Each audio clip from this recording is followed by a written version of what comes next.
Hey, how we doing out there, guys? So, welcome back to another episode of the Bastion Black Performance Podcast. So, took a few weeks off of doing stuff. One, I was kind of, you know, busy from other things, and then there hasn't been a whole lot of like really substantial news coming out of Ukraine. And I'm not, as I've said before, I don't really want to do the daily updates on the 6 inches of movement that happened here and there. So, since the last video that I've done, I guess I should say it is Wednesday evening at 18:29 on December 7th, 2022. So Pearl Harbor Day at about 6:30 p.m. Central Time here. So there hasn't been a whole lot of like really substantial movement news and things like that coming out of Ukraine, but I kind of wanted to get back on track here because as we get into winter and as the weather's going to get colder and the ground's going to freeze and things, there's a pretty high expectation that that operations are going to pick back up in Ukraine. Particularly, a lot of people are assuming the Ukrainians are going to be very active in Ukraine. So as it sits right now, one thing to keep in mind is that even though we'll kind of talk about it in just sort of in sort of order here, but the Ukrainians currently hold the operational and the strategic initiative in Ukraine. It doesn't mean that they're winning. It doesn't mean that they have complete control or command or anything like that. But what the initiative basically means is that they possess the ability to decide when and where things take place operationally or strategically. And so operationally, like I said, the way I like to think of operational level of battle is you can think of it in terms of like tactics, but at the division or maybe more appropriately the corps level and above. And so what that means is that we're talking a lot of space related constraints, logistical and transportation related, movement related constraints versus just the tactical realm where we'd be like, hey, this guy's going to occupy the center, this guy's going to flank left. It's like, okay, well, now we have to find places to fit all of our units. How do we get them to places? How do we supply them when we get them there? Things like that. And then talking the strategic level includes all of those things, but now you're also talking about the political realm. You're also talking about the disposition of manufacture and supply and things like that. So what I'm going to do is I'm basically just going to kind of start myself up in the, in the northeast. I'm basically just going to work myself around in kind of a little circle here going clockwise, just because that's relatively easy for me to manage. So we'll kind of flash over. I might have got my maps a little out of order here.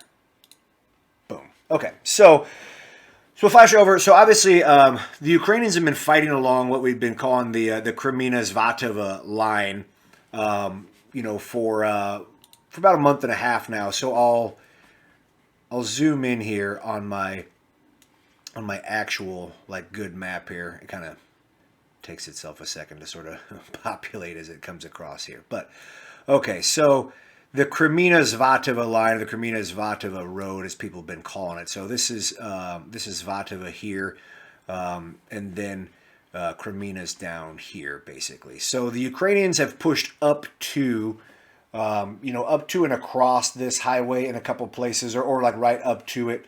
If we kind of flash out again here, so the line kind of basically comes right along it. So there's been a lot of continual activity as far as the Ukrainians go. But one thing to keep in mind, and this is always like, we're always getting kind of like secondhand information or things that are multiple days removed, from certain places, certain sources. So when people talk about repelling attacks or attacking or whatever, a lot of times what you're probably talking it would just be standard patrol operation, standard reconnaissance in force operation. So yes, you would be active. Yes, you would be making contact with an enemy. But during operations like that, the goal is not really to, assault an enemy, to break through an enemy. What you're trying to figure out is the disposition of an enemy, i.e. like where is his, primary lines of defense. When we talk about in the modern sense, you don't like, so if we assume this is the hard front line. It doesn't mean that there's trenches that run exactly along this and the Russians are crammed in the trenches and there's the barbed wire and everything right there. What it means is that this is basically a line at which if you're Ukrainians and you come close to it, you're going to be fired on, you're going to be in contact with the Russians, and vice versa. Whereas the primary Russian positions are likely further back behind here. Obviously, their primary positions are going to be, around Svatova itself.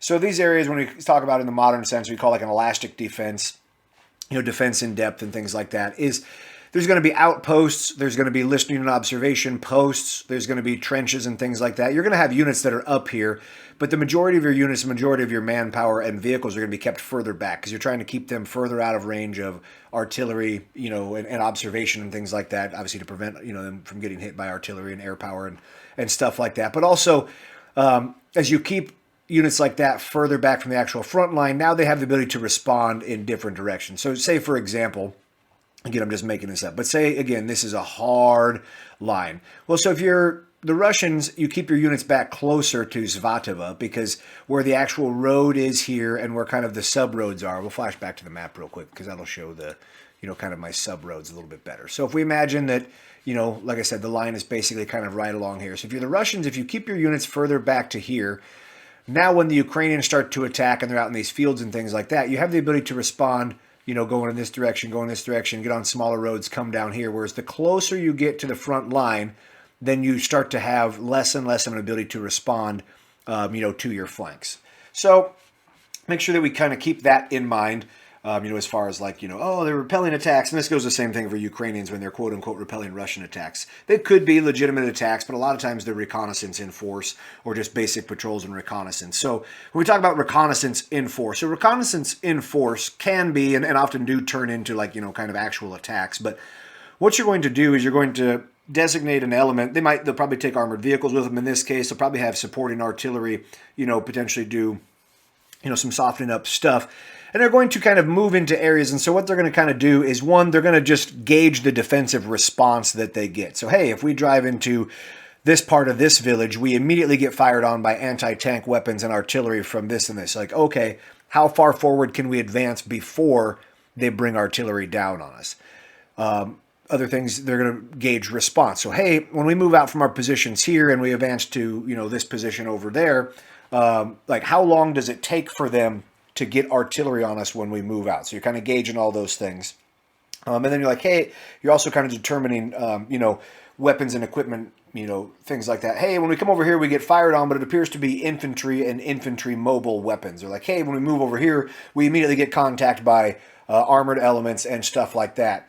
So that's what a reconnaissance in force is trying to figure out. Like, hey, where are the hard points? Where are command and control centers? What is an enemy's response? What's their response time? What's their disposition of supplies? Like, hey, when we occupied this for 30 minutes, we were under artillery fire for every second of that. Or like, hey, we occupied this position for an hour and we were under sporadic harassing fire, but they didn't appear to be correcting it very well. So maybe they don't have a drone capability in that area, or they don't have very much ammunition, so they're just trying to harass us to keep us away. Those are the things we're kind of trying to determine. So there's been a fair amount of talk that the Ukraine, and again, I can't verify any of this stuff. There's been a fair amount of talk that the Ukrainians either broke through or have had some success in the Chervano-Popivka area, which is right here. And obviously, Chervano-Popivka, man, that's a lot of freaking consonants in that word. It's basically right on the road here. So the Ukrainians being able to punch through that would obviously be, and so if you're Ukraine, obviously you want to get back to like highly mobile operations. This part of Ukraine is very flat and things, it's very, the terrain is very pro vehicle mobility. But, one, at the very least, you want to be close enough to the highway that you can interdict it with artillery and things like that. So it can't be used as a major supply artery, ground line of communication, for the Russians. Obviously, you want to take it yourself so that you can deny it to them and so that you can use it yourself. And then as you get closer to Svatova, so you can see here, these are rail lines that run through there. So obviously, you want to interdict stuff like that. And then you can see river that floats through here as well. So obviously, you want to be able to push enemies back across there, and cross these barriers yourself. Because then I'm going to flash out to my bigger map here. So the reason why this Svatova area is so it's so fought over and so important right now is so we got this the Svatova Crimea running highway, but then we come down into, if you remember this from like a couple of months back, Lysychansk, Severodonetsk on the other side of the river, that occupies a major portion of the Luhansk Oblast and the Russian operation. So I have my my full map here. Whoops. There we go. So I have my full map here, so we kind of see that this occupies a significant portion of the actual Russian operations in the area there, and then removing the ability to use that highway from the area kind of immediately pushes back to Starobilsk over here. As far as the Russians being able to supply that, because like one kind of thing to keep in mind, I've talked about before as well, is obviously roads and railways and things are important. Obviously super important for military operations and supply and stuff like that. But one thing we also need to keep in mind is that it's not only the fact that roads exist there or railways exist there or whatever, but it's also the direction of travel that the roads cover that's really important to consider. So when you look at this area of Luhansk Oblast, this area of northeast or east Ukraine, is there's only a couple of major north-south running roads. And this one that runs through Kupiansk and down through Svatova right here, and then this one that runs through Starobilsk and over there. So while yes, there's additional roads and stuff like that, as we kind of zoom in, these highways connect those north-south running roads. But once we get past that, there's no more major north-south running roads in the area, and that's a very big deal. And kind of one very good example of this from history is if we go all the way back to 1918 and the Second Battle of the Marne, and so the Germans launched their Kaiserschlacht. So they had a very consecutive concentric attack that they were basically going to run. So they had Operation Michael, they had Operation Blücher York, they had Operation Gneisenau, and Operation Georgette. And so at one point, the French got into a position where, as the Germans, so their main effort was trying to attack towards the British-held area of Amiens, which was their singular major logistics hub. And so that's where Operation Michael was attacking towards and very nearly got to.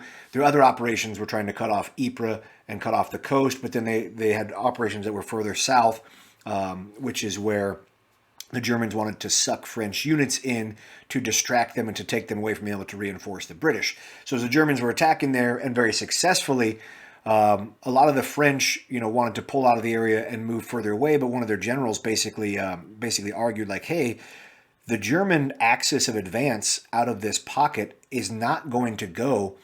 It's not going to go forward from here, kind of to the south or to the southwest. It's actually going to go. They're actually going to attack out to the flanks, and nobody really believed him. And he's like, well, here's why. Because when you get there, the railways all run, going that direction, basically parallel to their line, not perpendicular. And so then it turned out, so they basically decided to, hold position, counterattack into that, in the battle of the Second Battle of the Marne there. And it was a major, in total terms, it wasn't a humongous defeat for the Germans, but the fact that it did not succeed, and then did not succeed in bringing in like French units, was very big. So that's something to keep in mind with that. You can probably hear my dog in the background. He's very upset that there are small property panthers roaming around out in the dark out there. But so that's what's going on in that area. So we're going to kind of, we'll kind of move ourselves a little bit further over to the Bakhmut area. So let me flash out to my map just so we can get an association for where Bakhmut is relative to everything else. So we'll kind of zoom in a little bit as we go here. There we go. So Bakhmut being right here.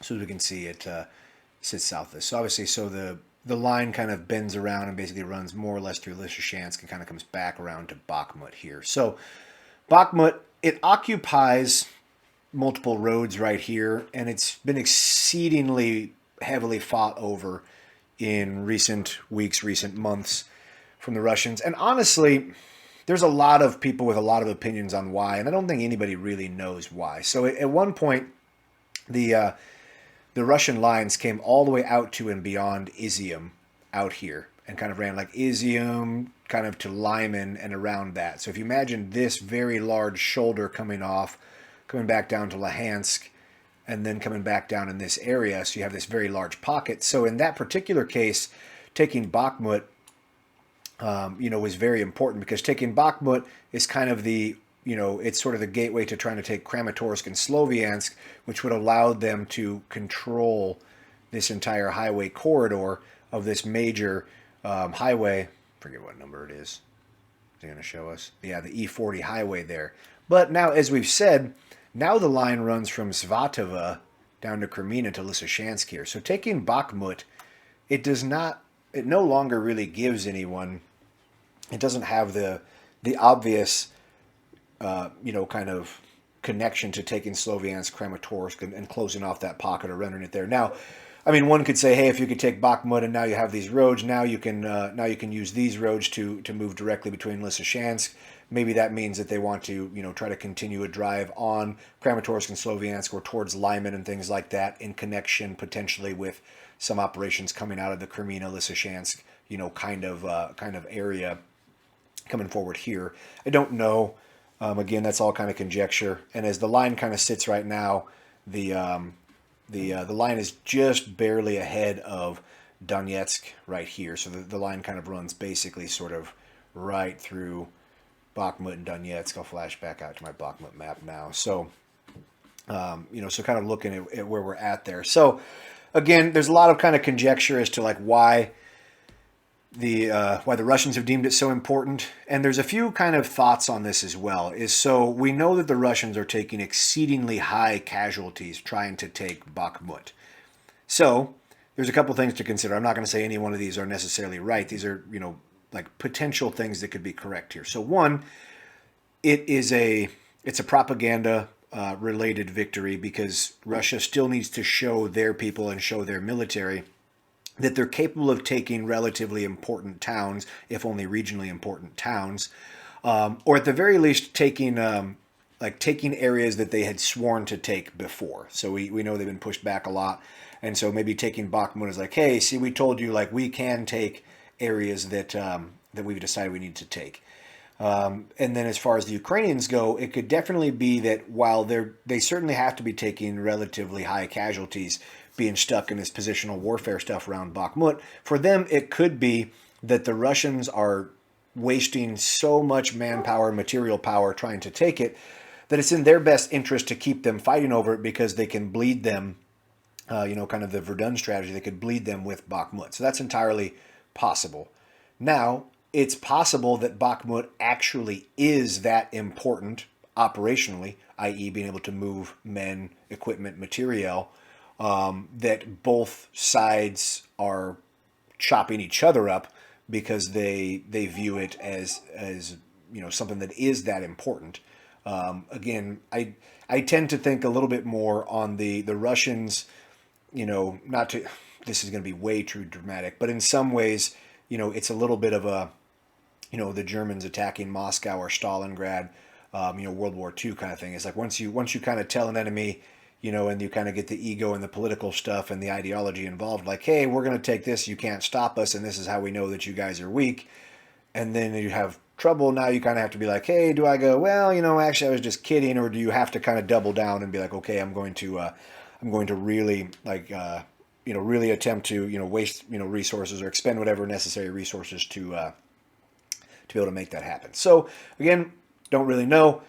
But one thing that we do know is that attacking Bakhmut directly, so the Russians are in kind of the outskirts, the suburbs around it, but they've apparently taken this Kurdyamivka or something, however you pronounce that, down here, and they've been up around Bilahorivka and Yakovlivka, and they've been attacking a lot towards Soledar up here. So it appears that they're, at least, if not their primary, one of their primary objectives is basically to try to push through the flanks and isolate, which would be a very good strategy if they're able to do it. So I'll flash out again here.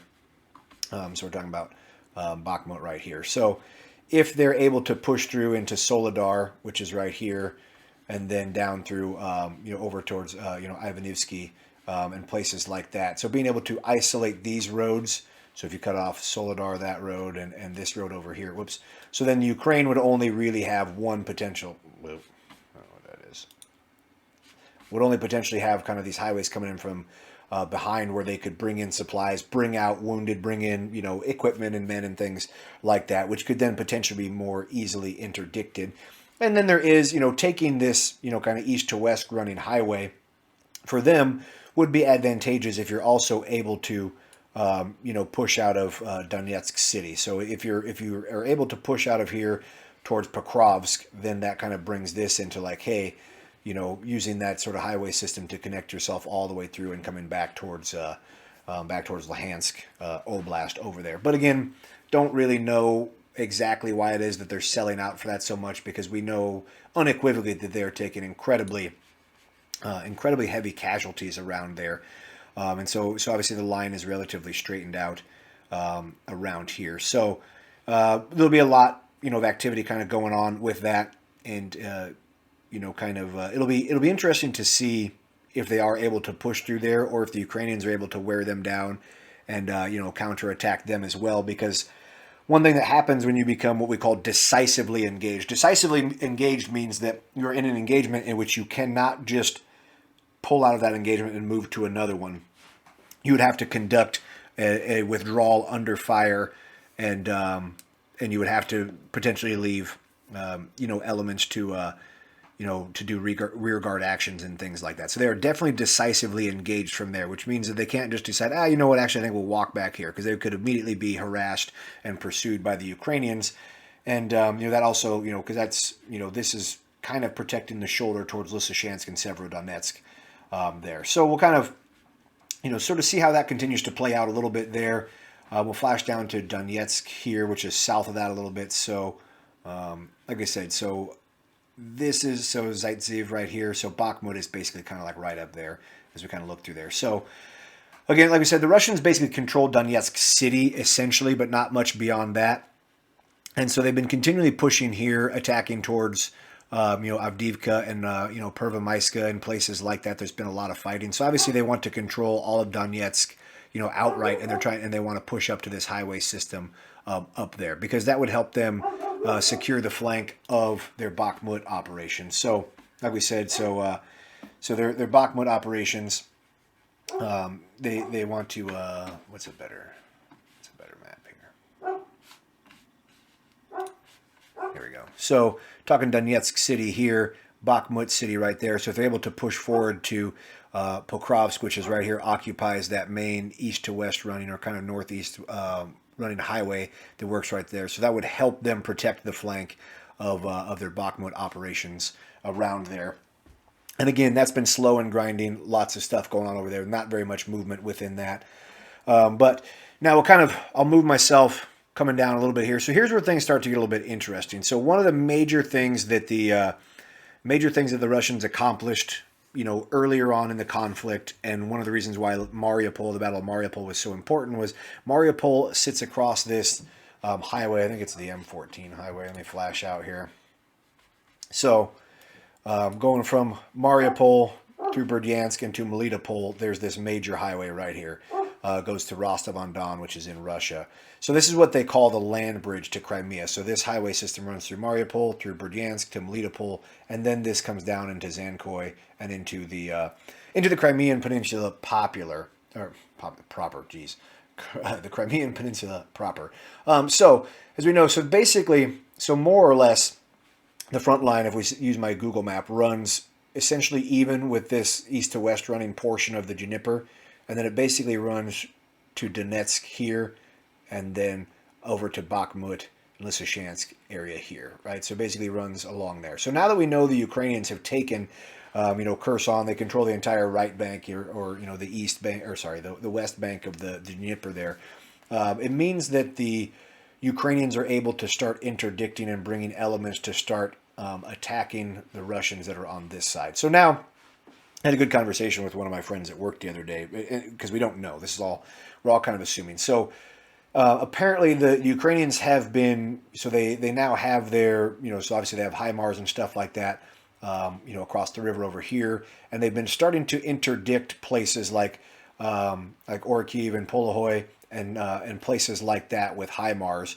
It's like seemingly setting the conditions for attacks like they did around Kherson. So if you remember the Kherson stuff, so the Ukrainians spent months with HIMARS and other rocket artillery basically attacking troop concentrations, ammunition depots, and things like that, basically trying to diminish the defensive capabilities of the Russians and kind of put them in a position where they either need to double down on the area and try to attack from there, or if they're going to keep feeding equipment and men in there, but without moving, they're just going to keep providing fodder for these rocket artillery systems to attack. So either need to do that or they need to try to pull things back, or if not necessarily pulling their troops and their equipment back per se, they need to move their ammunition supply depots further away from the front line to try to get them out of range of these rocket artillery systems. Now, apparently, the Russians have made similar, kind of orders around here. So, as I just said, this highway that runs through Mariupol, Berdyansk, up to Melitopol is the lifeline to Crimea, because Crimea,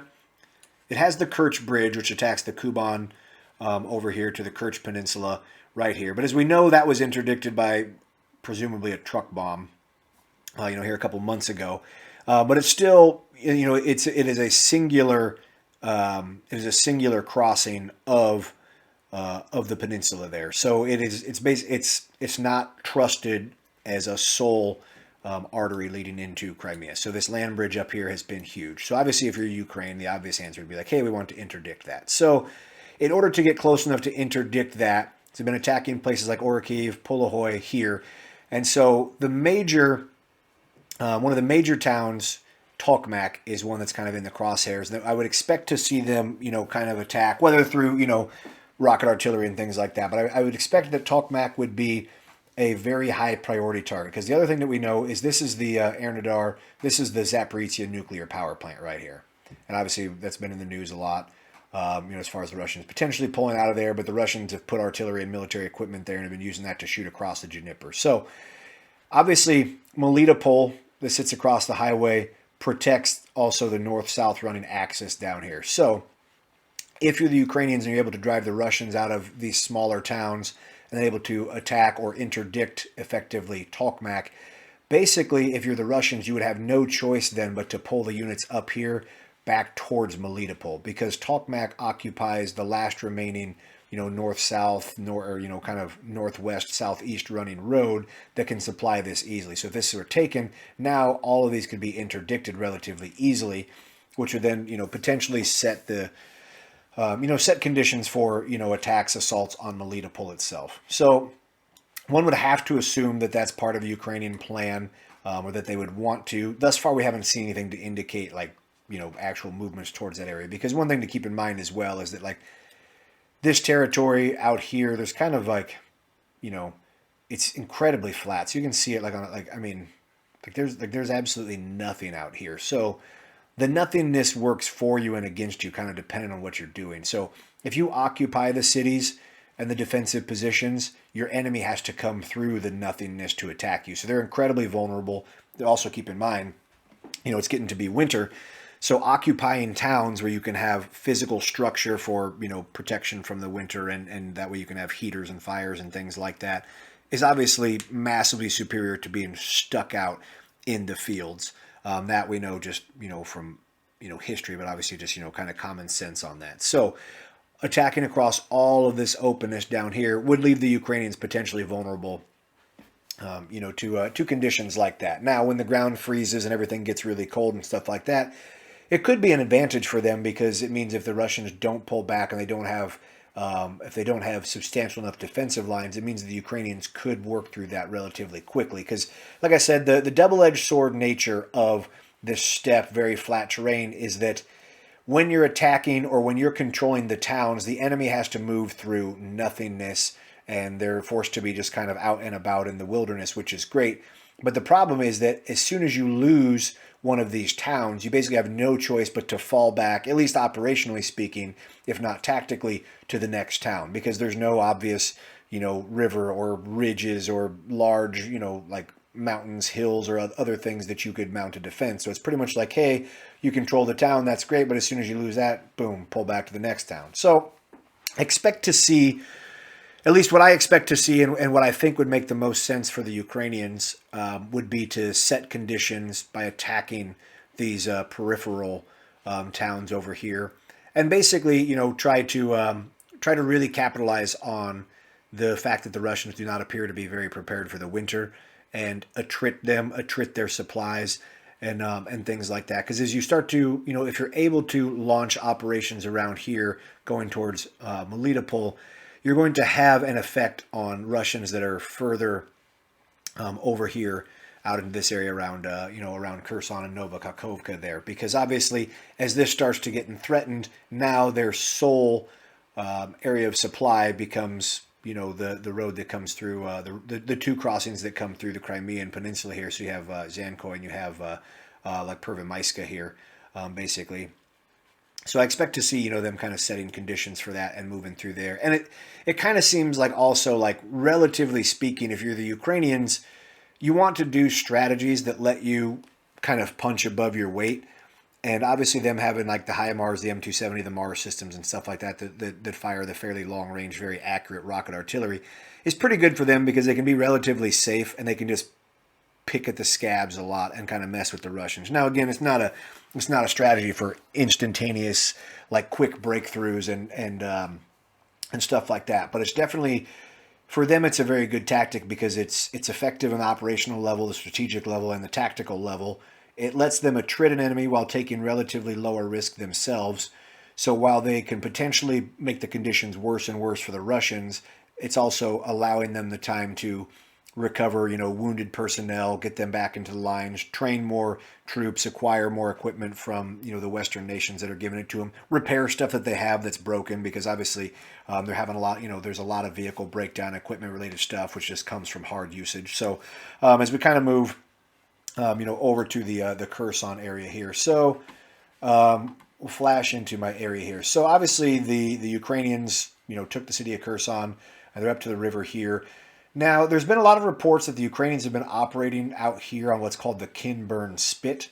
So for them, taking the Kinburn Spit would be big because it controls this, I don't know what you call it, the estuary, or basically this area here where the Dnieper and where the Bug River flow into the Black Sea. So for them to have that, then they could control the traffic there much more easily.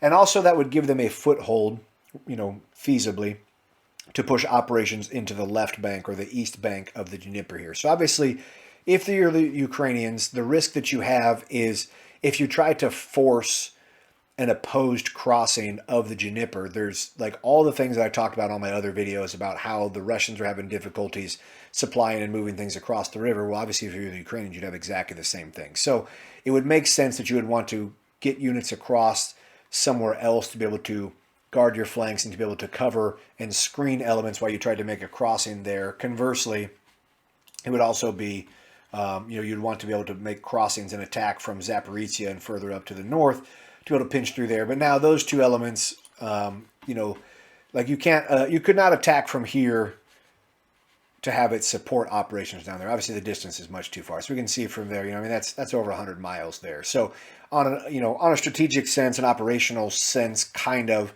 But those would have to be two concentric operations. They would not be, they're far enough apart that like they would be like two major operations that would be working in conjunction, but they would not be directly supporting.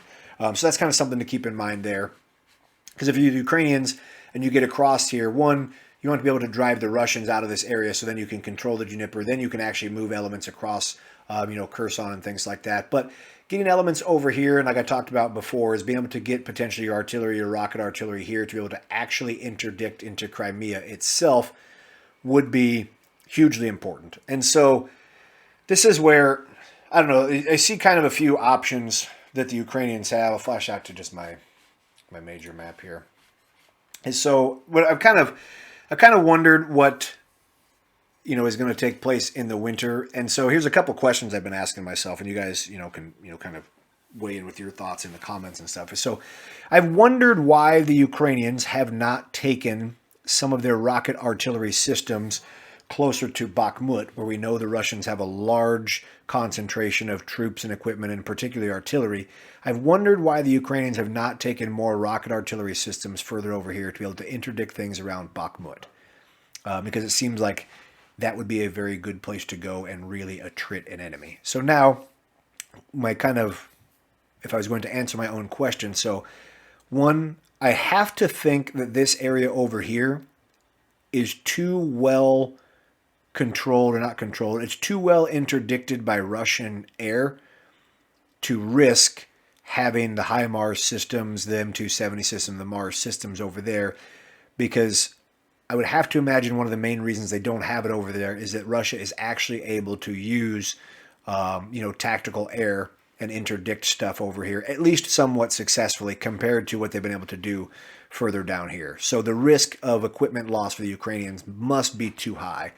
Another potential answer is that the Ukrainians are, in fact, trading casualties around Bakhmut and around Donetsk at a ratio that is significantly in their favor, and so they deem that to be acceptable conditions as it sits right now. So that's kind of a couple thoughts that I have with that. Now when it comes to them moving further down, obviously, if you're the Ukrainians, you would like to try to split the Russians more or less, split the highway and split the Russians into multiple groups. So the other potential issues that I see with this is that, so Zelensky himself, so Volodymyr Zelensky, the leader of Ukraine, said himself that this started in Ukraine and Ukraine's where it will end. Now, that's there could be a couple things going on with that. So one thing we know about the Kherson operations is that the Ukrainians, the Ukrainians basically said, hey, we're going to counterattack, we're going to retake Kherson. They just said it over and over and over and over and over. So now it got to the point where if you're Russia, you can't really be like, okay, we don't believe him at all, don't send anybody over there. You kind of have to, you have to take him at his word a little bit. But the Ukrainians basically kept saying it for so long. Then they launched an actual, counteroffensive in the area, and the Russians reinforced with a lot more men, a lot more equipment. And the counteroffensive, it didn't have a lot of really substantial gains right away. Now, I think the main gain that it has, and I had talked about this way early on in my podcast stuff, was that while interdicting the supply and the depots and stuff and the ability to transport ammunition for artillery systems and stuff is important, one thing you have to have in order to execute a strategy of exhaustion is you also have to have some place where the enemy is forced to use their supplies. And so I think that's primarily what the counteroffensive in Kherson accomplished, was that after having addicted so many of the supply depots, they still had to go out and make the Russians shoot off artillery shells, like a lot of artillery shells. The other thing that it was is it became kind of like a double bluff, is that basically they said for so long, hey, we're going to attack there, and the Russians were kind of like, okay, kind of don't believe you, but we'll put people there. Then they were like, hey, you know what, actually, yeah, we're going to attack there. So they attacked there, and they're like, well, okay. And then the Ukrainians, right up and around here, launched a major counteroffensive where they basically retook, it's further over here, basically right around here, where they basically retook all of Kharkov Oblast, pushed all the way past Kupiansk over to the Svatova-Crimea line. And so then the Russians, were dealing with major stuff there. Well, then the Ukrainians kept, their operations, picked it up over here, and obviously were able to force the Russians back across the river. So I could kind of see the Ukrainians talking about taking Crimea as serving something similar. Is if you're Russia, this is hugely strategically important to you. Obviously, your access to the Black Sea. It's very ethnically Russian. One thing the Russians did when they took it over by force in 2014 was they forcefully removed all sorts of ethnically non-Russians and then incentivized ethnic Russians to move into the area. Kind of like what, America did, like, settling the West and stuff like that in the 19th century. It was like, various like payment or tax related, land related incentives for them to move there. So then they've really upped the population into being more pro-Russia, more ethnically Russian. So if Ukraine talking about that, you could basically, you could kind of get Russia to double down. Like, okay, hey, we have to move more and more people over here, more and more emphasis there, which could help you relieve stress on this portion of the front line, which could be good. It could be, another kind of, it could be a complete bluff in that regard, or it could be, essentially a double bluff, i.e. like, hey, we're going to attack you, and then they do attack you there. And it is risky because one, like I said, is there's only two basic ways across here. The only way you can get across by land, more or less, is right here. What's called like, it's called like the Perekop Peninsula. You can get across by road over here, but this is all like, they're like saltwater marsh lagoon things, which I think at low tide you can kind of cross, but it's like, obviously at the very, you can see from the map, it's wetlands kind of stuff. So this is the only like real land bridge kind of area. Ukraine does not have the type of navy that could operate like a very large scale amphibious operation. And we know historically Crimea has always been a tough nut to crack. So the Germans got there early in their operation. So, in the mid to late 1941, and they didn't actually take Sevastopol and formally like completely conquer Crimea until like May of 1942. So it was because they had a terrible time interdicting the Russians being able to bring people across Kerch by boat, and they were still, they had a very active navy, and so they were able to bring people across the Black Sea and continually landing them around there. So if you're the Ukrainians, you're going to have a very tough time with that. The other very big risk of that is that Russia, at least in their words, considers Crimea to be actual Russia, and so they might view a kind of a conventional attack into Crimea as an actual attack on Russia itself, and may use that, or may try to up things basically, as far as escalation in the war goes with that. So it's certainly a risk, if they're Ukrainians, but it's also like, if you're going to fight to take your territory back, you're going to have to take risks at some point. So I would imagine that we'll see a lot of them continuing, to kind of wear the Russians down, and keep trying to kind of play the morale game and stuff like that. Now it's interesting because we are starting to see more Russian elements, from their mobilization stuff kind of show up, and apparently they've been like the Ukrainian, commanders and stuff have remarked that the ones showing up now are better trained, better prepared than kind of the initial cannon fodder guys that were just mobilized, the Mobics that they just sent out. And were like, hey, best of luck to you. Here's a rifle that doesn't work.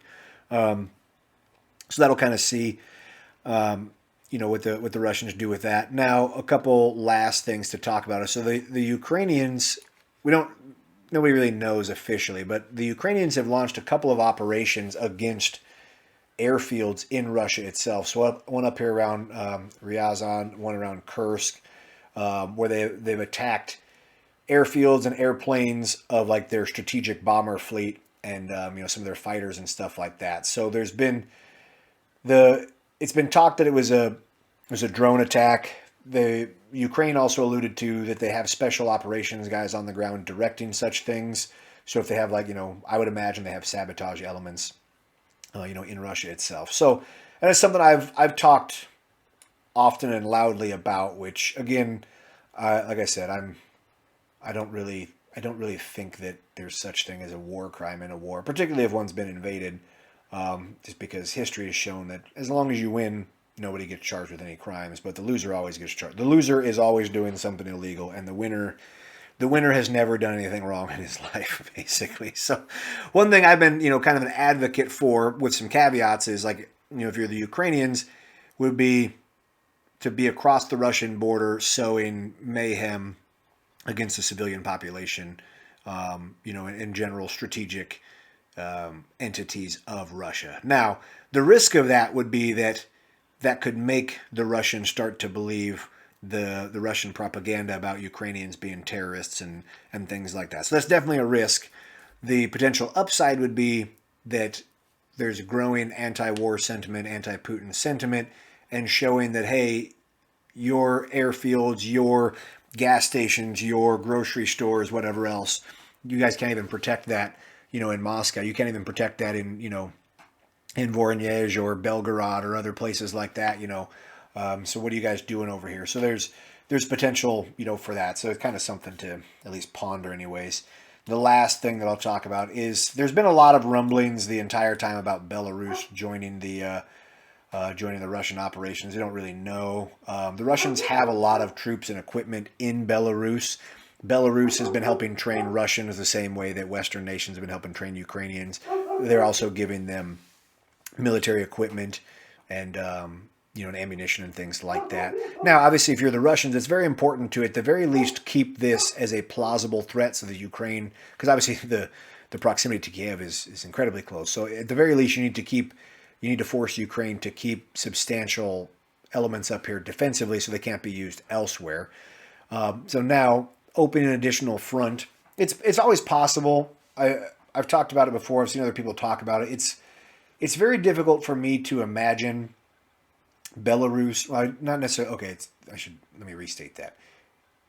I don't know what the positives for Belarus would be in joining, because they're essentially faced with a whole list of negatives that all start instantly with very little positive. Because what would be their positive outcome if Belarus were to join? Let's say everything went according to plan. They came down to Kiev. They somehow got the Ukrainians to surrender, whatever. Are they going to give Belarus Ukrainian territory? Well, I can't imagine that would be super successful, because then they're going to be having pacification, guerrilla-related problems the entire time. They're definitely going to suffer substantial military loss. And again, they've already been giving equipment to Russia, like lots and lots of their equipment. So they're obviously going to be, losing more of their equipment, and their economy is absolute crap. Their people do not like their leader, but he has absolute control, that Lukashenko, right now. And then if you're Belarus and you launch major operations into Ukraine, so obviously the obvious answer would be to attack towards Kiev again. Then you would need to attack, possibly from Brest or something over here down towards Lviv, because Lviv is the major influx place. You can see the road network, the major influx place from Poland, where a lot of the supplies, or maybe even most of the supplies from the Western nations, the NATO countries, are coming in. So you would need to attack that, in order to obviously just to interdict those supplies. But if you're Belarus, you want to be awfully damn careful about poking too close to Poland, because one, I don't think Belarus could take Poland militarily. They're too well matched on that. But as soon as if you attack a NATO country accidentally or whatever, and get NATO to take some sort of formal, official, active role, that would change the entire nature of everything. I mean, one, Belarus would get their entire military wiped off the map, but then it would massively escalate the conflict. I mean, if it's not already, there's people who have surmised that we've been in, World War III basically since, kind of the era of the sectarian violence in Iraq, and then the Syrian campaign against ISIS and stuff.